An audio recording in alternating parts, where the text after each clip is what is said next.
आदमी केवल धन से सुखी नहीं हो सकता है। धन से केवल सामान मिलता है, सम्मान नहीं। धन से केवल सुविधा मिलती है, सुख नहीं। इसलिए याद रखना, धनवान भी सुखी नहीं। मनुष्य को सुख मिलता है तो ज्ञान से मिलता है। कौन ज्ञान? आत्मज्ञान, जिंदगी जीने का ज्ञान। नास्त ज्ञानात् परम सुखम। ज्ञान से बड़ा सुख देने वाला कोई नहीं है। ज्ञान सुख देता है। घर के बूढ़ों को, बुजुर्गों को, माँ बाप को, दादा दादी को, सास ससुर को जो जोर से हंसाता है, खुश रखता है, खिलखिला देता है, याद रखना उसकी जिंदगी में सारी मनोकामना उनकी खुशी से पूरी हो जाती है। इसलिए अपने सास ससुर को खुश करना। कैसे खुश होंगे, इसका फार्मूला आपको ढूंढना है। यहां जितनी महिलाएं बैठी हैं, ऐसी कौन महिला है जिसके 3 सासू हैं? कोई नहीं, कोई नहीं।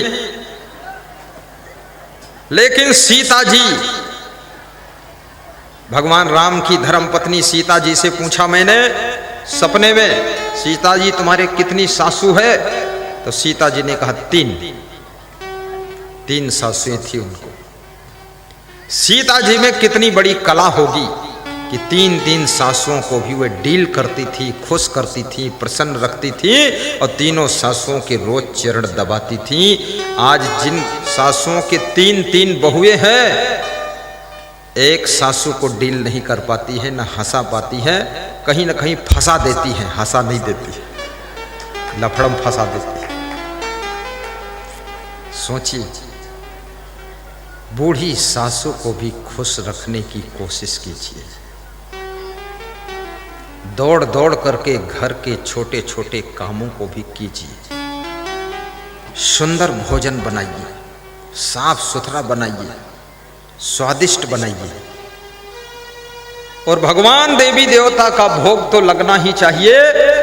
लेकिन लेकिन लेकिन जो आपके घर के बड़े बुजुर्ग हैं और छोटे छोटे बच्चे हैं, उनका सबसे पहले भोग लगाना चाहिए। उन बड़े बुजुर्गों में नंद बाबा और यशोदा का दर्शन कीजिए और बच्चों में राधा और कृष्ण का दर्शन कीजिए। प्रेम से खिलाइए। कितनी स्त्रियां ऐसी हैं जिनको भोजन बनाने में रुचि नहीं, बनाने में रुचि नहीं, बर्तन मांजने में रुचि नहीं, और जूठे बर्तन में खाना नहीं चाहती और बर्तन मांजना नहीं चाहती। 3 टाइम भोजन खाने में रुचि है पर भोजन बनाने में बिल्कुल रुचि नहीं। अपने पति को प्रवचन सुनाती हैं कि हमको भोजन बनाने में रुचि नहीं है, तो पति पहुंचता खाने में, बोले 3 टाइम खाने में रुचि। पति भी सोच रहा मैं बनाऊंगा, ये खाएगी, क्या लफड़ा बना रही है। भोजन बनाना तो बहुत बड़े पुण्य का कार्य, ये साधारण चीज नहीं। जब घर में भोजन बनाने का अवसर आए, नाश्ता बनाने का, तो होटल की याद करना कि होटल में जो लोग नौकरी करते हैं वो भी पेट के लिए, रोटी धोती के लिए करते हैं। दिन भर भोजन बनाते हैं, दिन भर समोसा बनाते हैं, दिन भर जलेबी अमृति बनाते हैं, दिन भर गोलगप्पे बनाते हैं, दिन भर परोसते हैं, दिन भर बर्तन मांजते, दिन भर खिलाते सबको हैं, तब उनकी रोटी धोती चलती है। और तुम कितनी सौभाग्यशालिनी महिला हो, केवल अपने घर के 2-4 सदस्यों के लिए भोजन बनाना है और खिलाना है, और टॉप की साड़ी मिलती है और टॉप का घर मिलता है रहने के लिए। इसलिए हंसते हंसते भोजन बनाया करो।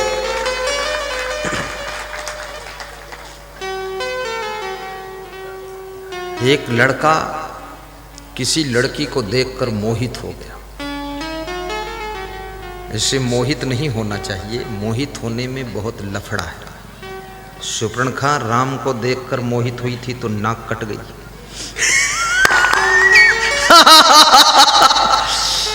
इसलिए मोहित होने में मान सम्मान और मर्यादा, इज्जत की नाक कट जाती है। आपकी तो कटेगी ही कटेगी, लेकिन माँ बाप की भी इज्जत चली जाती है, इसलिए मोहित नहीं होना चाहिए। अब यहाँ जितनी महिलाएं बैठी हैं, लड़कियां बैठी हैं, लड़के बैठे हैं, मुझे विश्वास है अब ये कभी कहीं मोहित नहीं होंगे। बस छुट्टी मिल गई, मोहित नहीं होना है, ना किसी को मोहित करना है, ना मोहित होना है, दोनों से बचना है।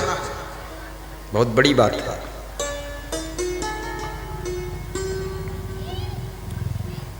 रावण सीता जी को देख करके धनुष यज्ञ में जनकपुर में मोहित हुआ था। रावण की क्या दशा हुई। पृथ्वीराज चौहान संयोगिता में मोहित हुए थे, क्या दशा हुई।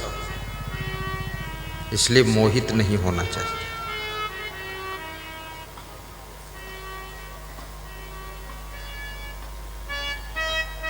कहाँ मोहित होना चाहिए। बस पति और पत्नी आपस में एक दूसरे के प्रेम में सम्मोहित हो जाना चाहिए। इधर उधर मन कहीं नहीं भटकना चाहिए, डांवाडोल मन ना हो। फिर ऐसे गीत मत गाना कि मेरा मन डोले, मेरा तन डोले, मेरे दिल का गया करार रे, कौन बजावे बांसुरिया, कौन चलावे साइकिलिया। ऐसा कभी नहीं। शराब की तरफ भी आकर्षित मत हो।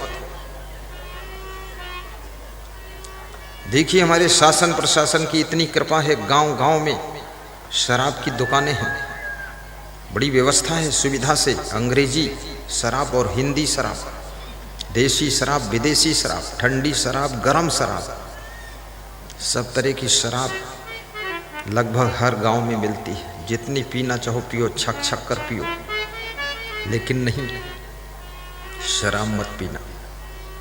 पीना है तो सत्संग की शराब पियो। सत्संग का नशा चढ़ना चाहिए, और ऐसा नशा चढ़ना चाहिए जैसा मीराबाई के ऊपर नशा चढ़ा था, सेबरी के ऊपर नशा चढ़ा था, ध्रुव प्रहलाद के ऊपर नशा चढ़ा था। ऐसा सत्संग भक्ति का नशा चढ़ना चाहिए, तो आपकी जिंदगी धन्य भी बनेगी और स्वयं तुम देवी देवता कहलाओगे और भगवान कहलाओगे। सत्संगत कभी कभी। ऐसे कितने लोग हैं जिनको पहली बार गुरु जी का दर्शन हुआ है, आमने सामने साक्षात? हाथ उठाकर बताइए। देखिए, वाह, नीचे कर लो।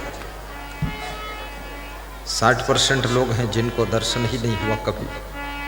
ये तो कृपा है मिर्जापुर वालों की, जो दर्शन हो गया साक्षात। मिलती है जिंदगी में सत्संगत कभी कभी, चढ़ती है दिल में ज्ञान की रंगत कभी कभी, चढ़ती है दिल में ज्ञान की रंगत कभी कभी, चढ़ती है दिल में ज्ञान की रंगत कभी कभी, रंगत कभी कभी। कभी कभी गुरु का दर्शन होता है, कभी कभी साक्षात प्रवचन सुनने का सौभाग्य मिलता है। इसलिए 3 दिन काम बंद कर देना चाहिए। मैं परिक्रमा से कल लौट रहा था तो ट्राली पर महिलाएं खेतों में काम करने जा रही थी। जिससे जिससे हमारे साथ के भक्त लोग पूछते थे, कहते थे कल काम करने मत जाना, आजो सत्संग में, यहाँ की भाषा बोलते थे। तो सब महिलाएं कहती थी हाँ कल मैं कहीं नहीं जाऊंगी, सत्संग में आऊंगी, 3 दिन कहीं नहीं जाना। खेत तो मिल जाएगा 3 दिन के बाद और काम भी मिल जाएगा 3 दिन के बाद, लेकिन ये गुरु 3 दिन के बाद नहीं मिलेगा। ये बकानी झालावाड़ चला जाएगा। इसलिए काम बंद कर दे। आदमी केवल धन से सुखी नहीं हो सकता है। धन से केवल सामान मिलता है, सम्मान नहीं। धन से केवल सुविधा मिलती है, सुख नहीं। इसलिए याद रखना, धनवान भी सुखी नहीं। मनुष्य को सुख मिलता है तो ज्ञान से मिलता है। कौन ज्ञान? आत्मज्ञान, जिंदगी जीने का ज्ञान। नास्त ज्ञानात् परम सुखम। ज्ञान से बड़ा सुख देने वाला कोई नहीं है। ज्ञान सुख देता है। कैसे सुख देता है ज्ञान? ध्यान रखना। एक छोटी सी कहानी सुनाता। एक आदमी बहुत दुखी बैठा था। महात्मा ने पूछा, दुखी क्यों हो? तो उसने कहा, दुखी इसलिए हूं, गरीब आदमी हूं, दीपावली का महोत्सव है, पैसे नहीं हैं, इसलिए कि सब लोग पटाखे फोड़ रहे हैं, आनंद ले रहे हैं, और हम कैसे पटाखे फोड़े, पैसा नहीं। तो महात्मा ने कहा, मैं आपको ज्ञान देता हूं। जिसका पटाखा फूटता है तुम समझ लो मेरा ही फूटा है, किसी का नाम थोड़े लिखा है। तो थोड़ा वो मुस्कुराया व्यक्ति जो दुखी बैठा था।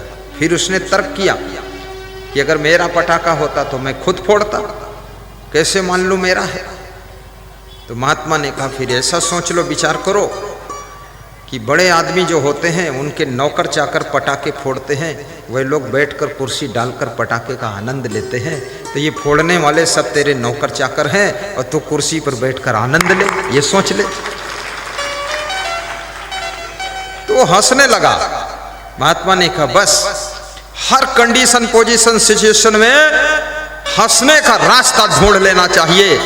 हर दुख के बीच में से सुख ढूंढ लेना चाहिए। उसी का नाम इंसान है, जो कीचड़ में कमल खिला देता है, जो दुख में भी सुख का फूल खिला देता है।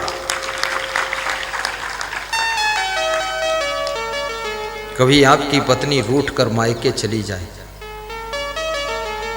दुखी मत होना, रहने दो 1 महीना वहीं तो पैदा हुई थी। वहां 20 साल रही थी तो क्या फर्क पड़ा है? 20 साल वहां रह करके तब तुम्हारे पास आई थी, 2-4 महीने रह करके फिर इधर आएगी। ज्यादा परेशान मत हो। फोन कर दो हर हफ्ते में, ठीक हो श्रीमती जी? बोलेगी ठीक है। कब आओगी?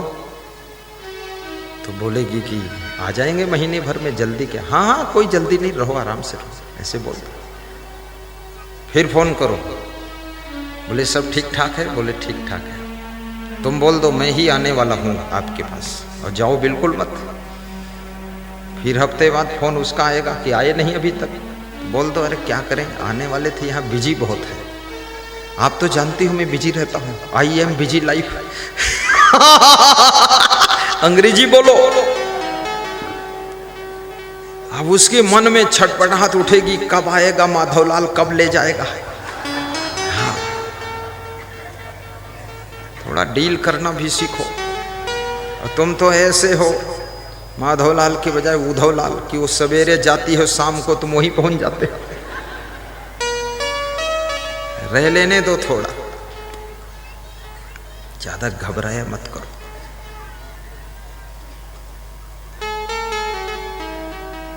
कभी तुम्हारा पति रूठ जाए, बस महिलाओं को सुना देता हूं, बड़ी कला है, उसी दिन तुम बीमार हो जाना बस।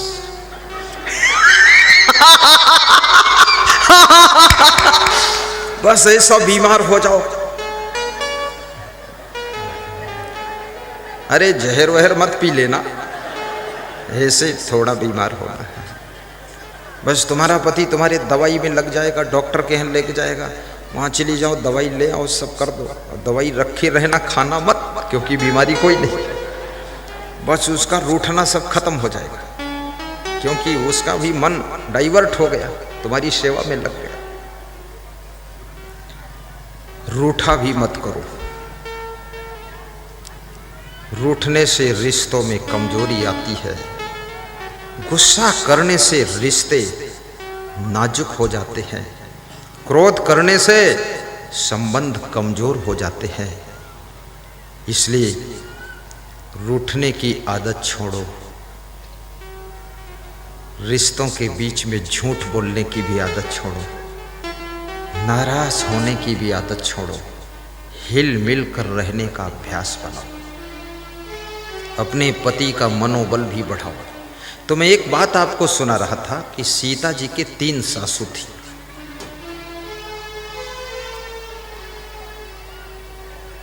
जब सीता जी वनवास से वापस लौटकर अयोध्या गई तो वहां सीता जी कैसे रहती है, मैं मानस चौपाई सुनाता हूं तुम्हें।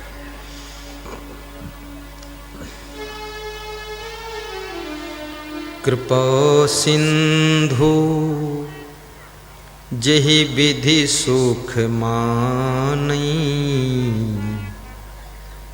सोई कर श्रिय सेवा विधि जानई। कृपा सिंधु अर्थात भगवान श्री राम जिस प्रकार से सुख मानते थे,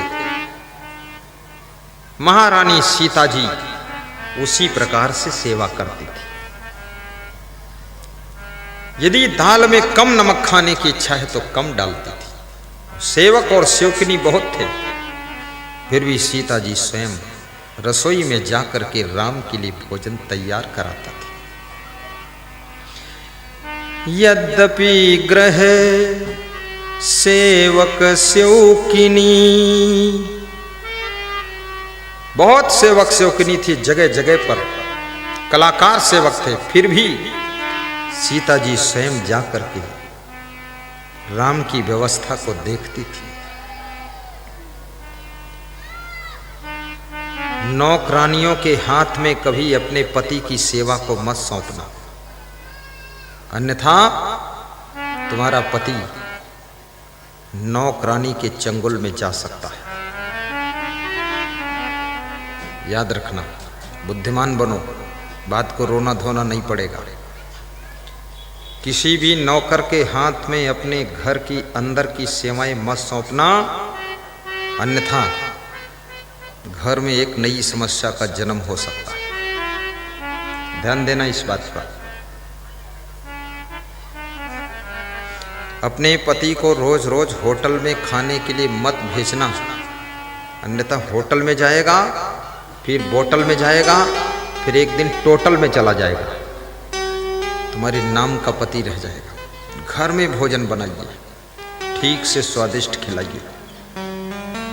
कभी कभी इमरजेंसी में आप कर सकते नाश्ता पानी, लेकिन ये डेली की आदत छोड़िए और जीवा पे कंट्रोल करिए। लोलुपता छोड़िए, धीरे धीरे भोजन कीजिए, चबा चबा कर खाइए।